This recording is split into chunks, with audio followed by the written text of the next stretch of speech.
is one of the nation's most renowned civil rights leaders. He's got a new book. It's called The Rejected Stone, and in it he writes about his very public ups and downs and his controversial life. Please welcome back to our show our friend, Reverend Al Sharpton.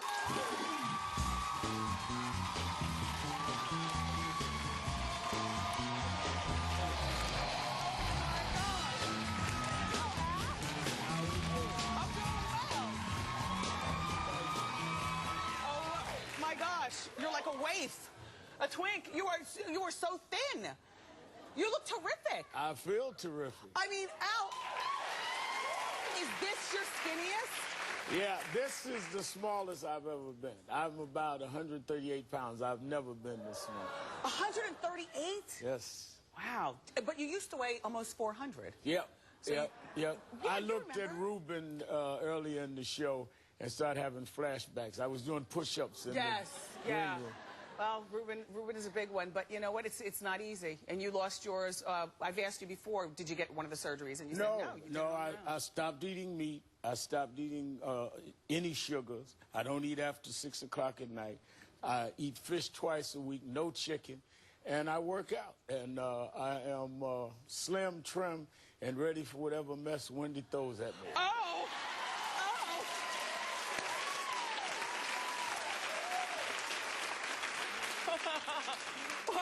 Listen, you know, you made headlines when you commented about Governor Christie's weight. You said that, I forgot what you said, but do you think that his weight will affect his ability to lead?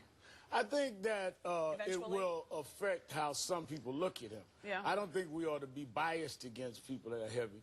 But people will say, wait a minute, if you don't have self-control, how can we trust you to be disciplined at the highest office in the country? So I think that he has to consider that for voters. Yeah. I don't think that it's fair to say weight gives you a total determination of their ability. Not.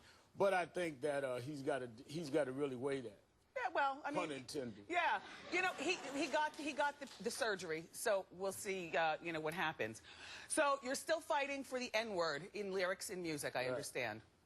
Do you think that at this point you're beating a dead horse because the kids all say it and they've kind of, they're not listening? Well, I think the standard has to be there. You can't call anybody in this country a derogatory term but us. So either we should have a standard for everybody or nobody. Now, you know, some of the people, and I'm friends with a lot of people in the hip-hop world, got angry with me and when I said that let's bury the N-word.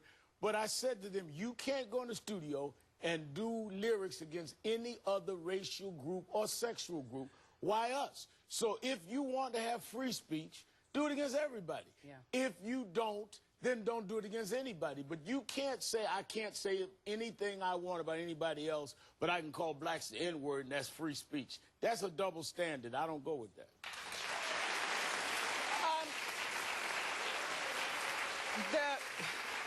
Through the years, we all know that you've faced hate. Hate from your own people, our own people, hate from outside people, hate from around the world. Yeah.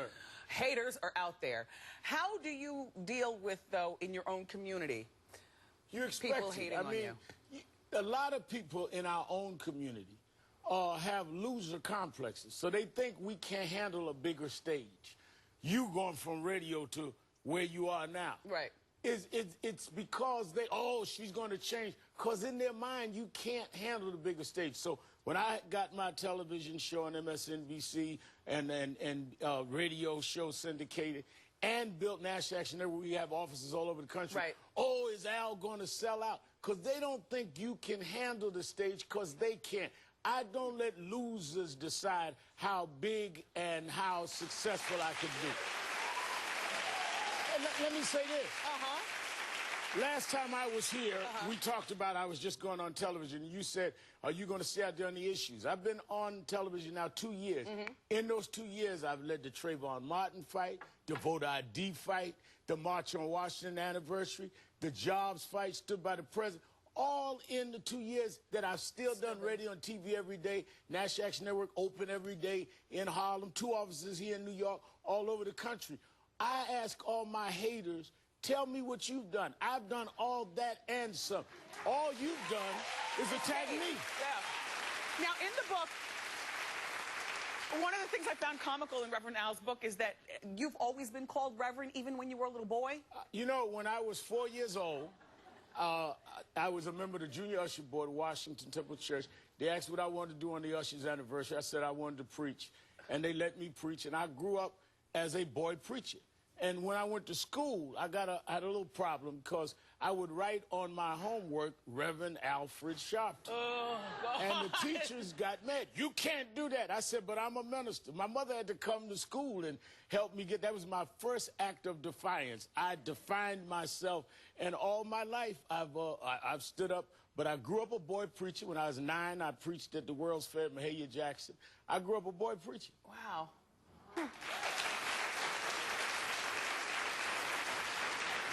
You're a very determined man, because now here you are. Listen, do you have a special lady in your life? Yes, but we are not. I told you he was going to come with some mess. Hey, look, listen.